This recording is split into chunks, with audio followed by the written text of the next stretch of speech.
El problema es que la realidad no es como es, sino como se vive.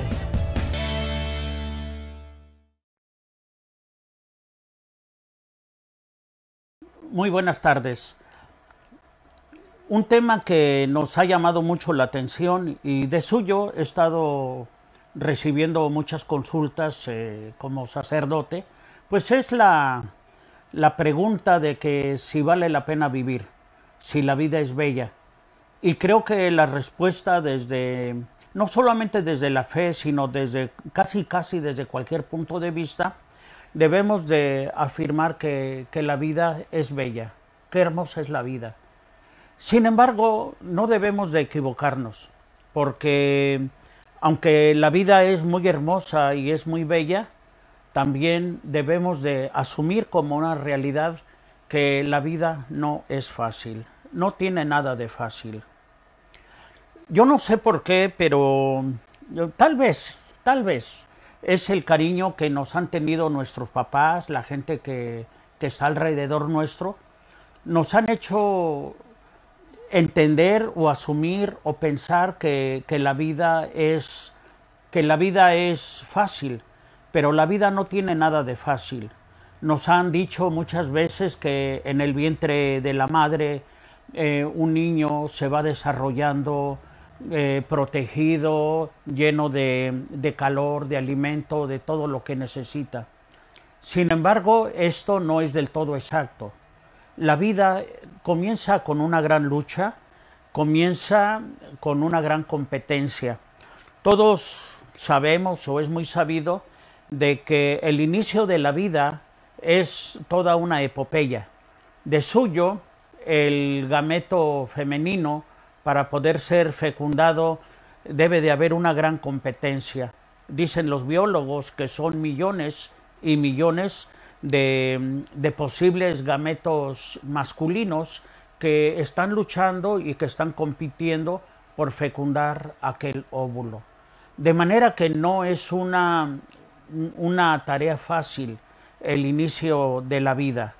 Y también una vez que queda fecundado el óvulo, empieza un desarrollo, un crecimiento y el espacio se va haciendo cada vez menor. Y para esto se necesita una gran preparación. Creo que Dios puso en el organigrama que tiene que ir desarrollando la vida de ese feto, de ese ser humano que está ahí, pues todos los lineamientos para que pueda enfrentarse al reto de lo que es la vida. De suyo a mí me llama mucho la atención cómo el niño desde el vientre materno se chupa el dedo pulgar y se está entrenando para poder nacer y poder amamantarse.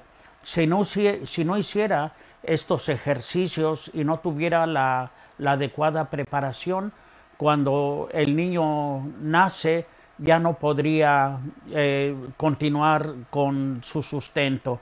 Y eso solamente por enunciarlo, pero el nacimiento no solamente trae consigo los dolores de parto de la madre, sino que también el niño experimenta que necesita nacer, que no puede estar ya en ese lugar reducido y busca abrirse paso para el milagro de la vida hasta que nace. Y creo que a gusto de Julio Iglesias, ¿verdad?, que dice que nacemos llorando, que crecemos y que también morimos con el llanto, pues es realidad, es una realidad. Sin embargo, cuando un ser humano nace, tiene la gran experiencia de que hay algo bello, de que hay algo hermoso, y es la compañía materna quien le presta atención a cada uno de los detalles, de los llantos, de los gestos que hace un niño recién nacido. Y si el niño tiene hambre, la madre le ofrecerá su pecho; si siente frío, le ofrecerá cobijo; y si se siente solo, la madre le va a hablar al oído, le hablará desde su propio corazón. Y aunque no pudiera entender un lenguaje verbal, sí es capaz de entender que es bienvenido, que es aceptado al milagro de la vida, que es bienvenido. Y entonces vendrá un sentimiento de seguridad basado en la madre.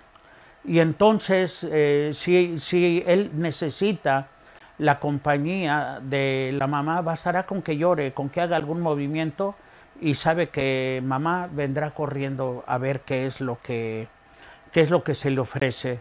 Y ya irá descubriendo maneras de expresar lo que siente: hambre, frío, soledad, necesidad de atención. Ese ya será todo un proceso que se irá adecuando. De manera que nuestra mamá, después nuestro papá, nuestros maestros, la gente que nos ama, nos va educando en el proceso de vivir. Pero en ese proceso de vivir, muchas veces los papás, desgraciadamente, nos pintan un mundo fácil. Y si hay algo que de lo que estamos hablando es que la vida es bella, es hermosa, pero no es fácil. Se necesita una gran competencia por todo, en el ámbito de la vida, en el ámbito de los sentimientos, en la búsqueda del dinero, del prestigio, de la verdad. Se necesita luchar. Es un continuo caminar, es una continua lucha. La vida no es fácil. La vida está llena de héroes. Los héroes que son capaces de olvidarse hasta cierto punto de sí mismos para hacer que la vida de la otra persona sea feliz. Y yo digo, que sí, como queriendo corregir algo, no se trata de hacerle la vida fácil a los demás, aunque a veces sí sea esto una consecuencia. Pero lo más importante es descubrir que la vida es hermosa y que la vida es bella. Esta es la crisis por la que pasa la sociedad, por la que pasa la humanidad, por la que pasa cada persona, que de repente se da cuenta que la vida no es fácil. Y cuando ya no están esos apoyos que nos hacían descubrir que la vida era fácil, entonces sentimos una gran crisis en nosotros. Pero no solamente como personas individuales, sino como grupo y también como sociedad. Durante estos días, durante 5 semanas, la Iglesia nos ofrece un discurso que se encuentra en los Evangelios y que se llama el discurso del pan de vida. Son 5 domingos continuos en los que la Iglesia nos hace reflexionar acerca de Jesús, el pan de vida, y lo va haciendo de una manera progresiva. Son 5 domingos, pero comienza con un domingo previo, que es un domingo, por así llamarlo, de introducción. Nos sirve para adentrarnos y entender la realidad de la que nos va a hablar en esos 5 domingos. Me estoy refiriendo al conocido como Domingo del Buen Pastor. A grandes rasgos, y así como en una pincelada de buen pistor, de brocha gorda, quisiera yo recordar de manera general los aspectos de la meditación de ese domingo. Primero, Jesús va a realizar su labor mesiánica de Salvador y de Señor. Y comienza sanando a los enfermos, curando a los heridos, expulsando demonios y trayendo un hálito de esperanza a la gente que ya estaba perdiendo el gusto por la vida. Y se juntan muchedumbres, una gran cantidad de personas va a su búsqueda. Y Jesús los contempla, dice el Evangelio, que con misericordia y con lástima. Un pueblo digno de lástima, porque va cargando con sus dolencias, va cargando con sus limitaciones, con sus dolores, con cada situación que hace sufrir a la gente. Y gente que ha perdido incluso la esperanza en aspectos como el dinero, la política, el prestigio, la salud, a veces la familia y por no desdecirlo, incluso por la vida. Volveremos sobre ese tema. Y entonces todo esto hace que Jesús los describa como un rebaño de ovejas que andan errantes y hambrientas y que vagan como ovejas sin pastor. Es esa la situación en la que Jesús llama a sus discípulos y los discípulos le dicen que ya despida a esa gente porque se está haciendo tarde y no tienen comida, se vinieron desprevenidos. Entonces, ante esa situación, debemos de reflexionar que este grupo de personas, esta muchedumbre de personas, se habían olvidado de comer, porque tenían un hambre más poderosa que el hambre de pan. Tenían hambre de cada quien iría con su propio tipo de hambre. Entonces, Jesús es capaz de percibir esa hambre y por eso les da lástima. Cuando los discípulos se compadecen de esa gente, los discípulos se están compadeciendo de ellos pensando en que no han comido, en que han de estar experimentando hambre. Y Jesús les dice un mandato precioso. Les dice, no hace falta que se vayan, denles ustedes de comer. Esto se debe de interpretar como un mandato a los discípulos. Los discípulos del Señor tienen ese mandato de su Maestro, de saciar el hambre de esa muchedumbre, de toda esa gente que ha puesto su esperanza en Jesús, en el Señor. Los discípulos están pensando todavía en el hambre de pan, están pensando en el hambre del estómago, y entonces dirán que ¿qué pueden hacer si solamente tienen pues algunos panes, si solamente tienen unos pescados?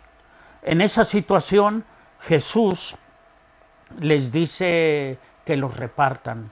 Esos pocos alimentos que tienen los deben de repartir y dirá que esa muchedumbre que daba lástima porque andaban como ovejas sin pastor y ante los cuales Jesús se presenta como buen pastor para saciar el hambre de ese pueblo, les da a todos pan, les da pan y sin embargo sobra abundante pan, sobran 12 canastos.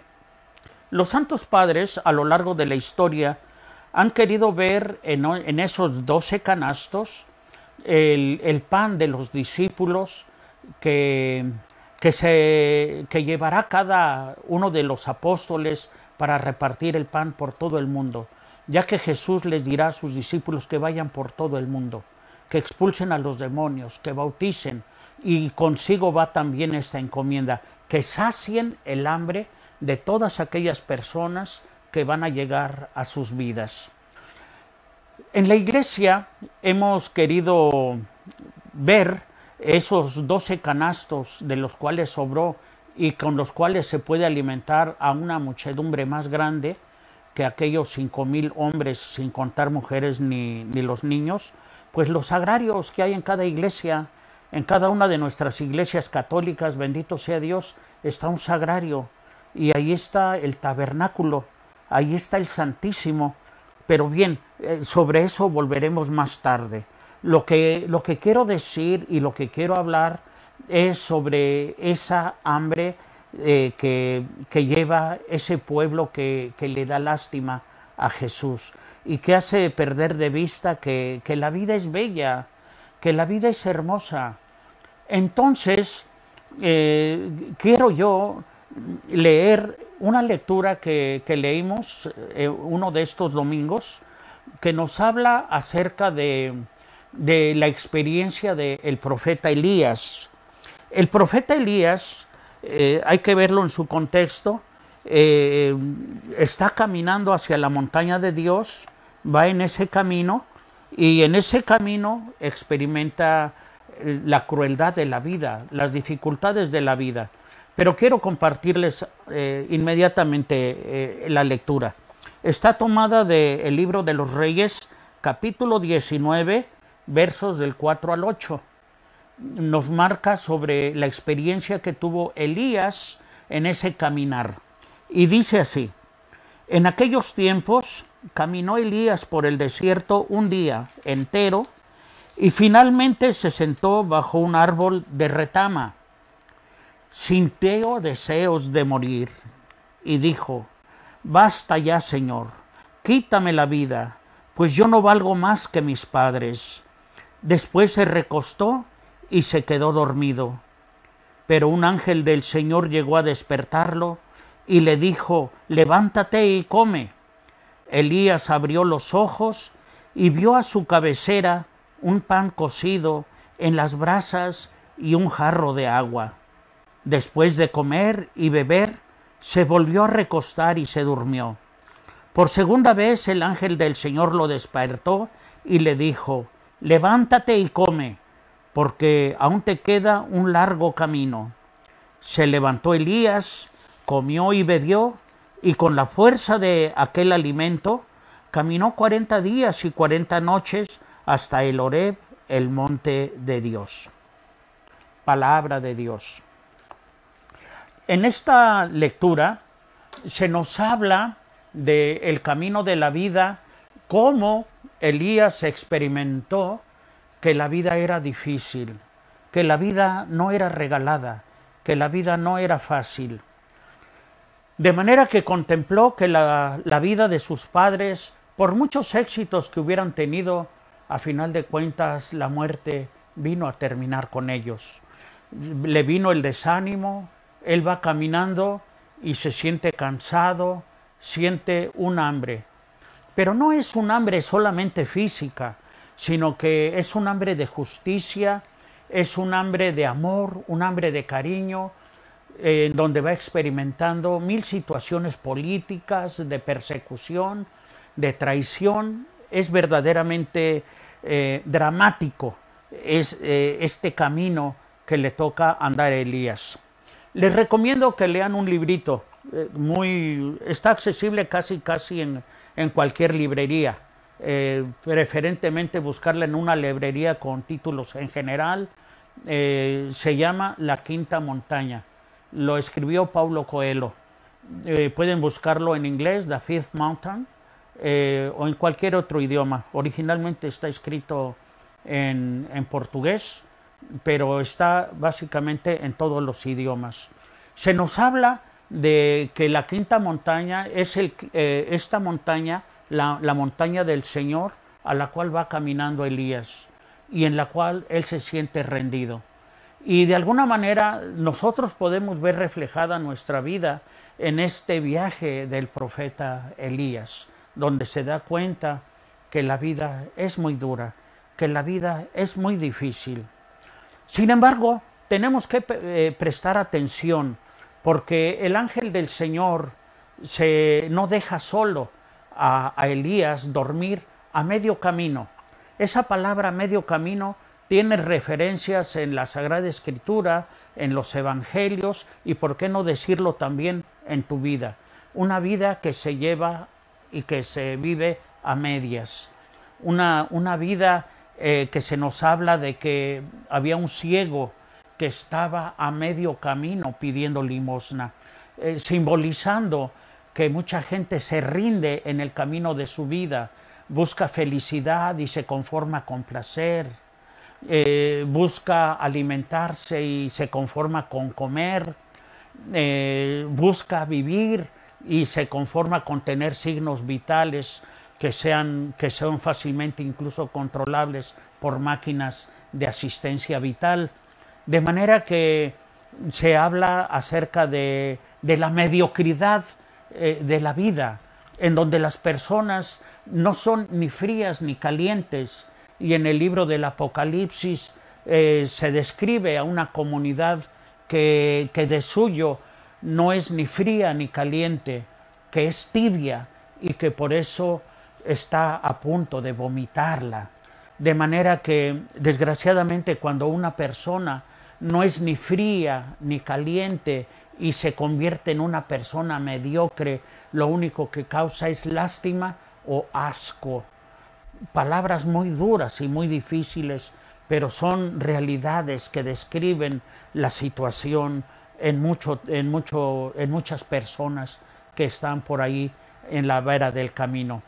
Pero lo importante es que es el ángel de Dios que le dice: levántate. Pero no basta con una palabra de ánimo, porque hace falta también la fuerza, hace falta el poder para poderse sobreponer a esa situación difícil.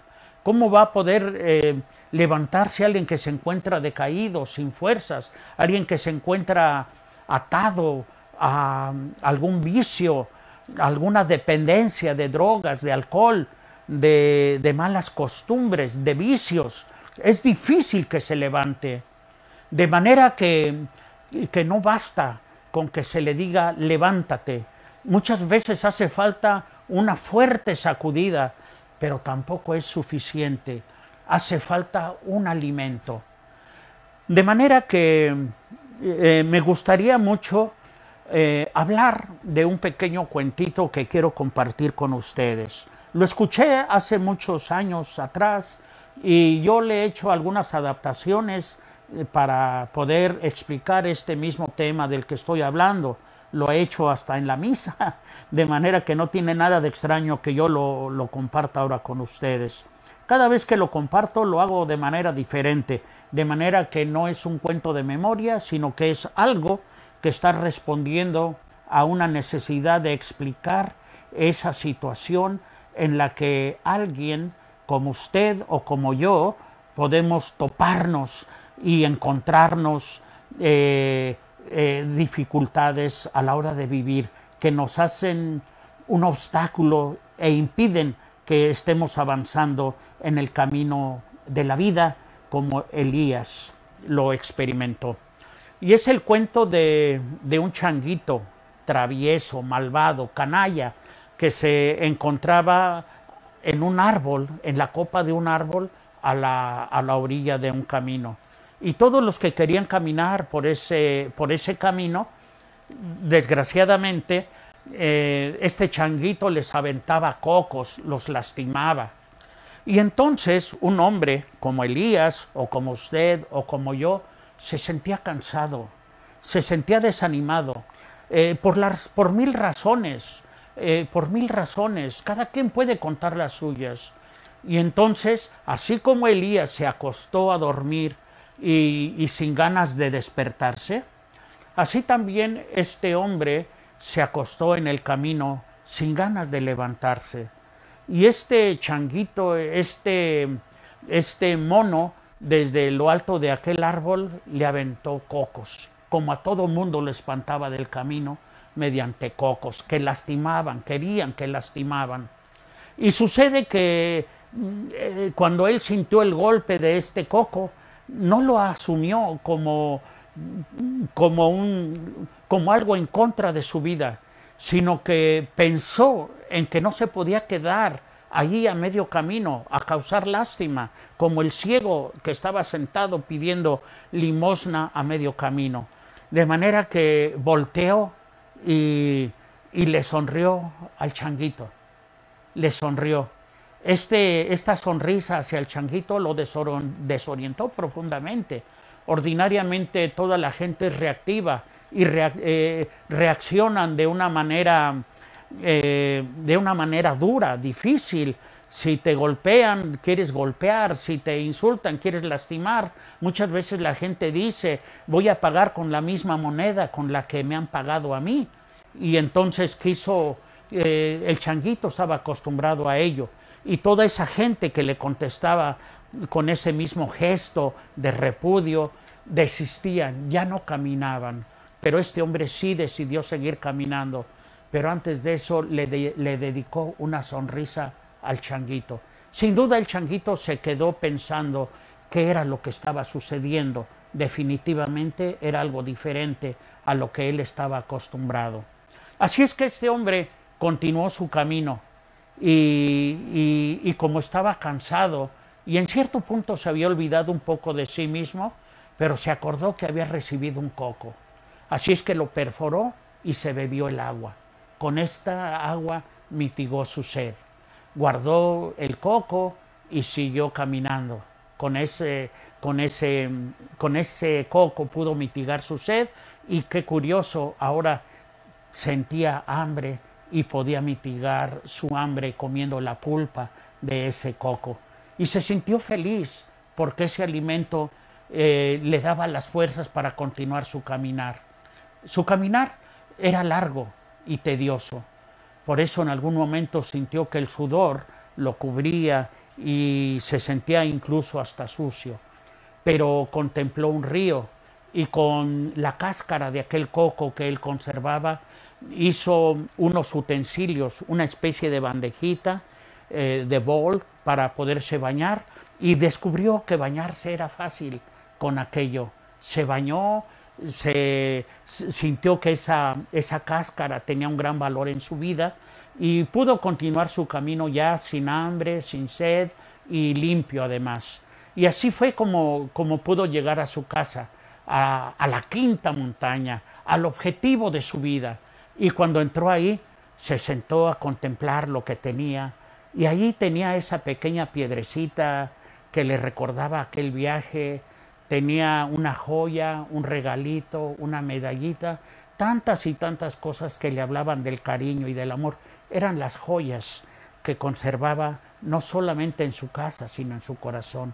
Y en esa bandejita las pudo poner todas. Incluso con la segunda parte le hizo una tapadera que la decoró con mucho cariño. Y suspiró muy agradecido con su historia y con la vida. Quiso reconciliarse con todo su camino y regresó a aquella parte del árbol en donde estaba el changuito. Y lo encontró todavía. Cuando el changuito lo vio, jamás pudo olvidar su sonrisa. Y ahora bajó el changuito sonriéndole. Y este hombre pudo reconciliarse con él, le agradeció al changuito y el changuito pudo hacer una vida con él de una manera maravillosa. Una amistad nació entre ellos que les sirvió para acompañarse el resto de su vida. Mis queridos amigos, mis queridos compañeros, mis queridos hermanos en la fe, mis queridos católicos, en este pasaje del camino de Elías en la búsqueda de la quinta montaña, podemos descubrir estas realidades donde descubrimos que la vida es hermosa, es muy bella, pero no es fácil. De suyo está llena de obstáculos. A mí me gustaría que esto no lo dejáramos como literatura solamente, y que descubriéramos lo que nos dice el Señor en esta parte de su Evangelio y cómo lo hemos interpretado a lo largo del tiempo. Miren, quiero decirles este pensamiento de la descripción del hambre según Amado Nervo, donde a todos nos dice que todos somos hambrientos, somos los hambrientos de la vida. Fíjense cómo lo describe Amado Nervo en este precioso pensamiento.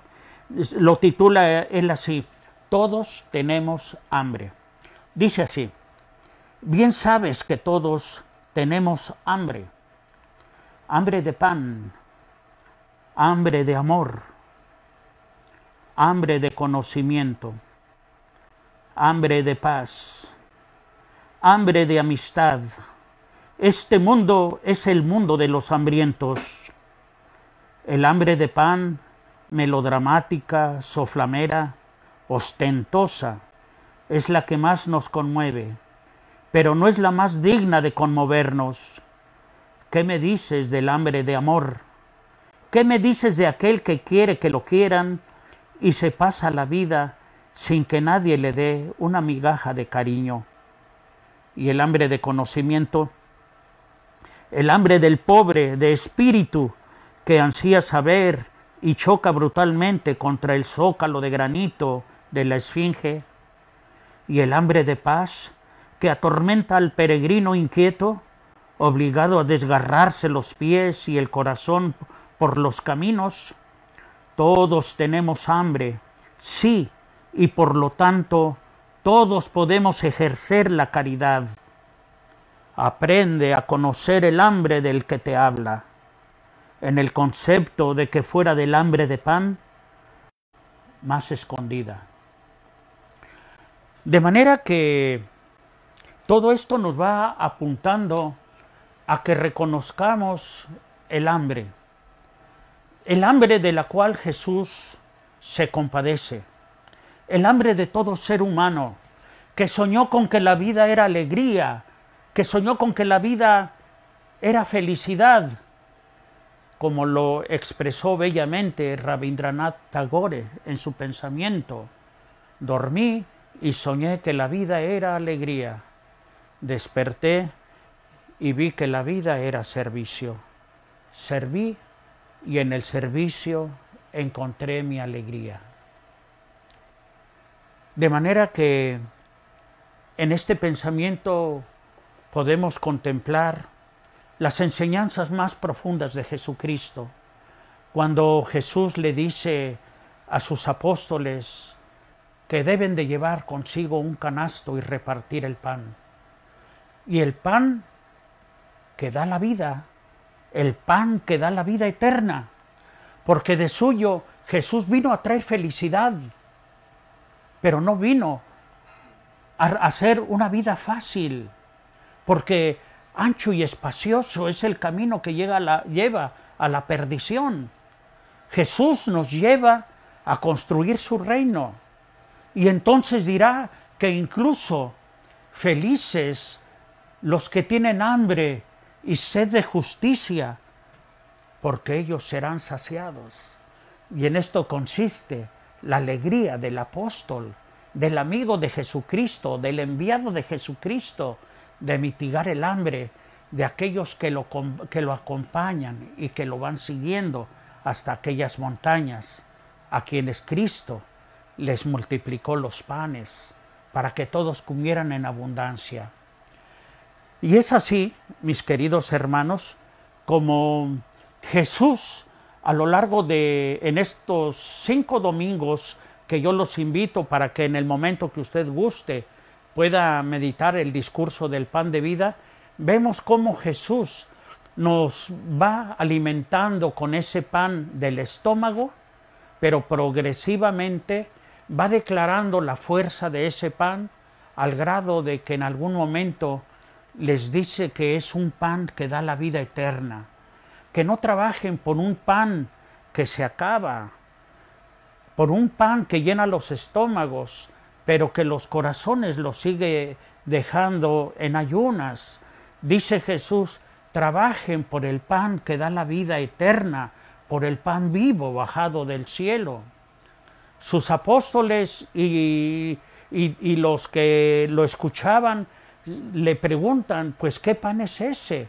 Algunos lo compararán con el maná que Moisés les había dado en el desierto, que había ese pan que había bajado del cielo, y Jesús les dice que ese no era un pan verdadero, era una figura del pan que ya estaba por llegar. Dice, todos los que comieron de ese pan volvieron a tener hambre, pero al que coma del pan que yo le voy a dar, tendrá la vida eterna. Y entonces le van a decir, danos siempre de ese pan. ¿Por qué? Pues porque todos hemos experimentado algún tipo de hambre que nos hace sentir que la vida es dura, que la vida es difícil. Todos hemos soñado con una vida bella, con una vida hermosa. Pero también es cierto que todos hemos despertado y hemos visto una vida difícil, con obstáculos. Yo tengo casi 30 años de sacerdote, y durante estos casi 30 años de sacerdotes creo que miles y miles de personas se han confesado, otros han pedido dirección espiritual y nos han descubierto ese corazón hambriento de justicia, de paz. Algunos, como el profeta Elías, quieren morir, y desgraciadamente algunos se han provocado esa situación. Yo debo de confesar que que siento triste el que cuando hablaban y pedían algún tipo de auxilio, se me olvidaba que el Señor me había dado un canasto de pan y me limitaba a enviarlos al psicólogo, al psiquiatra, que los volvía a veces hasta más desorientados o los hacía apartarse más de lo que le debería de haber dado sentido a su vida. Creo que tendríamos que haberles devuelto la paz con la fuerza del Espíritu Santo, con el sacramento de la confesión. Creo que tendríamos que haberles invitado a que comulgaran el cuerpo y la sangre del Señor, para que se convirtieran en servidores del Señor.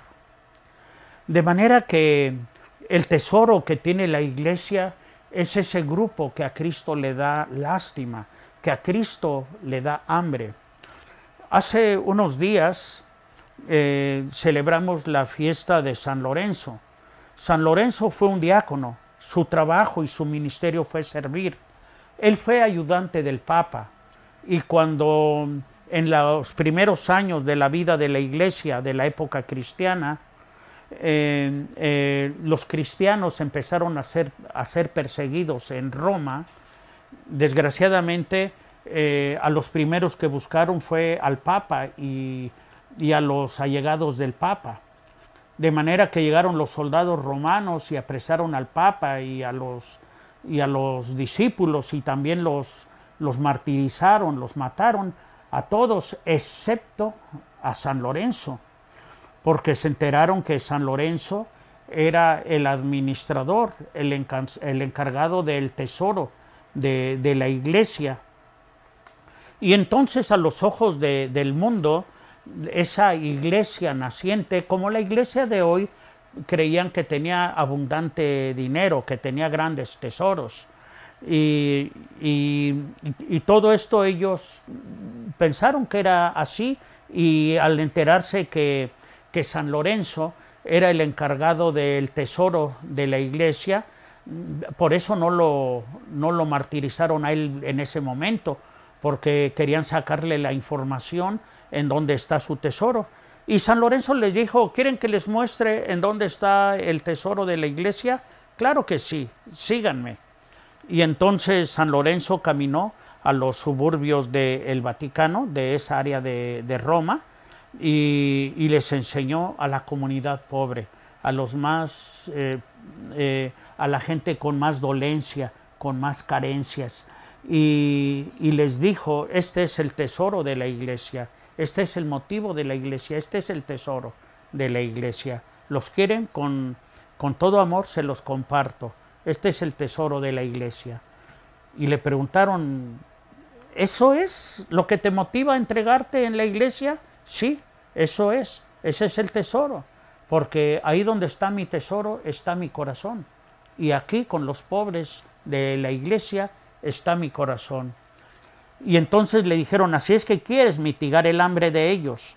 Como vieron que no había dinero ni riquezas materiales de por medio, quisieron torturarlo y le hicieron un martirio parecido. Lo quisieron hacer a él comida para dárselo a la gente pobre. De manera que eso me hace recordar que en ese mismo tiempo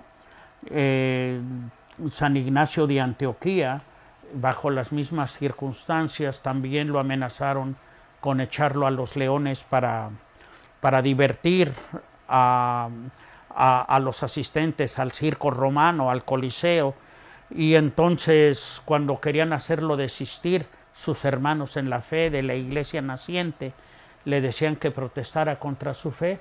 Les dijo: no, si me van a aventar a los leones, me asemejaré a Cristo, y entonces yo quiero ser trigo molido en los dientes de las fieras por hacerme pan de Cristo. San Lorenzo, con ese mismo espíritu de hacerse alimento como Cristo, que se hizo pan y que generosamente se entregó para mitigar el hambre de aquella gente y para que pudieran continuar su caminar hacia su vida, San Lorenzo aceptó la muerte y dijo: también quiero ser comida para los pobres. Aquí la leyenda nos dice que, pienso que es leyenda, No estoy bien seguro si así pasó o no, pero nos lo dicen las primeras narraciones, que los soldados romanos hicieron una especie de parrilla y subieron ahí a San Lorenzo para hacerlo asado. Y que cuando ya estaban asándolo de un lado, él les decía, ya de este lado ya estoy muy cocidito, muy cocinadito, así es que ahora voltéenme del otro lado. Yo no sé si sea leyenda, creo que sí, pero lo que es cierto es que quizás sea una manera de presentar esa parte tan heroica en la que, siguiendo a su maestro, San Lorenzo, San Ignacio de Antioquía, se ofrecen como alimento para que los caminantes de la vida tengan las fuerzas necesarias y puedan caminar hacia la quinta montaña, hacia el monte del Señor, hacia el monte Calvario, en donde hay que entregar la vida, como Jesús lo hizo, pero como dijo y anunció el profeta Isaías, en esta montaña, sobre esta montaña en la que ha habido muerte, en la que hay sacrificio, en la que hay dolor, el Señor preparará un festín con manjares exquisitos, suculentos, que darán alimento para la vida eterna. Hacia eso nos van conduciendo las lecturas de estos 5 domingos en que la Iglesia, 5 domingos en que la Iglesia nos estará mostrando el discurso del pan de vida. De manera que es esto lo que yo tenía mucho la inquietud de compartir con ustedes, mis queridos hermanos, mis queridas hermanas, porque quiero que sepan que estamos llamados a ser actores de la vida que es bella, pero también es cierto que vivimos en una sociedad que lo que quiere construir es una vida fácil. De suyo a eso se orienta la tecnología, la economía. Para eso están muchas veces las universidades, la tecnología, los vehículos, los aviones, los barcos, para hacer una vida fácil.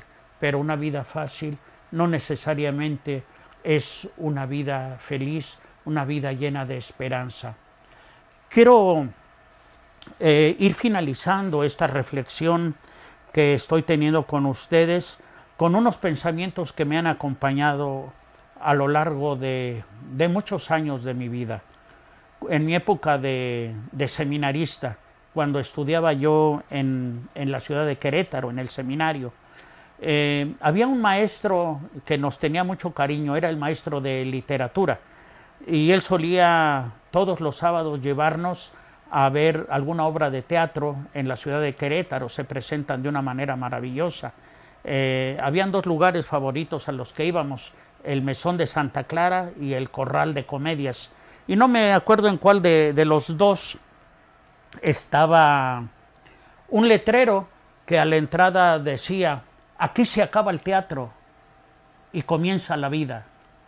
Podíamos entrar y se nos presentaba una de las obras clásicas del momento, de la ocasión, y se actuaba con actrices del primer orden, artistas, personajes maravillosos que interpretaban los dramas de la vida. Incluso algunos de ellos se hicieron nuestros amigos. Quiero recordar mucho a Coco, quien nos invitaba mucho a este tipo de obras ahí en Querétaro.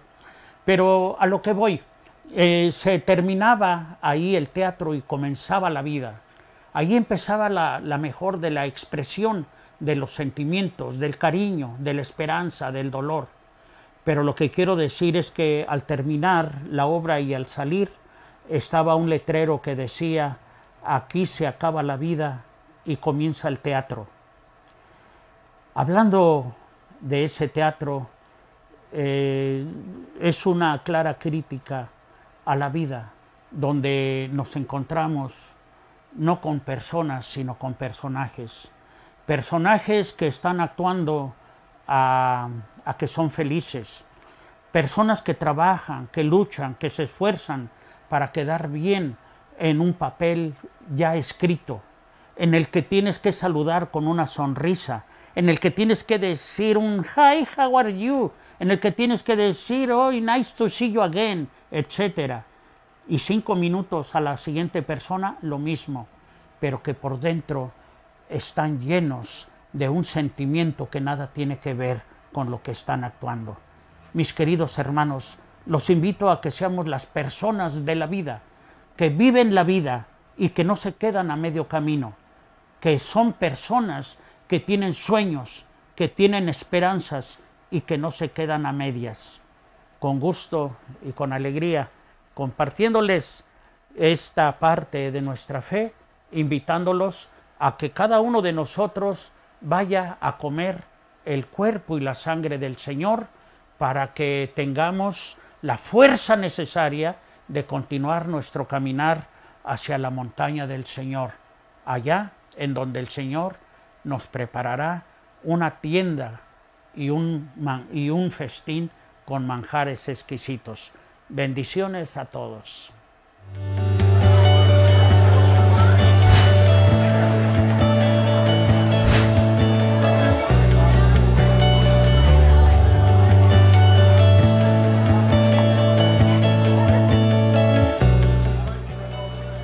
El problema es que la realidad no es como es, sino como se vive.